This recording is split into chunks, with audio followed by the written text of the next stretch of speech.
Hello everyone, आज हम सीखेंगे ब्लड रिलेशन में जो कोडिंग वाले जो हमारे पास सवाल आते हैं ना, कोडेड ब्लड रिलेशन जिसको हम बोलते हैं, उसको करने का बड़ा शार्प और सबसे तेज तरीका कौन सा होता है। आइए देखते हैं। जब भी हम लोग कोडेड ब्लड रिलेशन को देखते हैं तो अगर सेम जनरेशन की बात होगी तो हम लोग जीरो का उपयोग करेंगे। एक जनरेशन ऊपर की बात होगी तो +1 लगाएंगे। एक जनरेशन नीचे की बात होगी तो -1 लगाएंगे। दो जनरेशन ऊपर की बात होगी तो +2 लगाएंगे और दो जनरेशन नीचे की बात होगी तो -2 लगाएंगे और इसी से ही अपना उत्तर को कर देंगे। जैसे कि क्या बोला है, T S से कैसे संबंधित है, तो T यहां पर है और S यहां पर है। सबसे पहला काम होता है जिसका संबंध स्थापित करना है उसके जेंडर का पता करना। तो T का जेंडर क्या होगा, सबसे पहले वो पता करना। तो क्या लिखा है, T × R।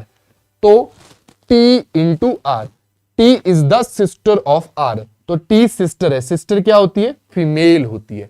अब जिस ऑप्शन में फीमेल नहीं है सबसे पहले उसको हम लोग काट के साइड कर देंगे। भाई कर दिया हमने साइड।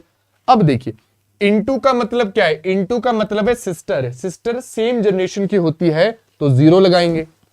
प्लस का मतलब क्या होता है, प्लस का मतलब होता है ब्रदर। ब्रदर भी क्या होता है, सेम जनरेशन का होता है तो 0 लगाएंगे। आगे डिवाइड लगा है तो डिवीजन का मतलब क्या लिखा है, सन। सन क्या होता है, एक जनरेशन नीचे होता है। मतलब आंसर क्या होना चाहिए, आंसर फीमेल होना चाहिए और एक जनरेशन नीचे की बात होनी चाहिए। सिस्टर, सिस्टर क्या होती है, फीमेल होती है पर सेम जनरेशन की होती है, इसलिए ए आंसर नहीं होगा। मदर, मदर फीमेल होती है पर एक जनरेशन ऊपर होती है, इसलिए ये भी आंसर नहीं होगा। आंट, आंट भी फीमेल होती है पर एक जनरेशन ऊपर होती है, तो ये भी आंसर नहीं, उत्तर हो जाएगा नन ऑफ दीज।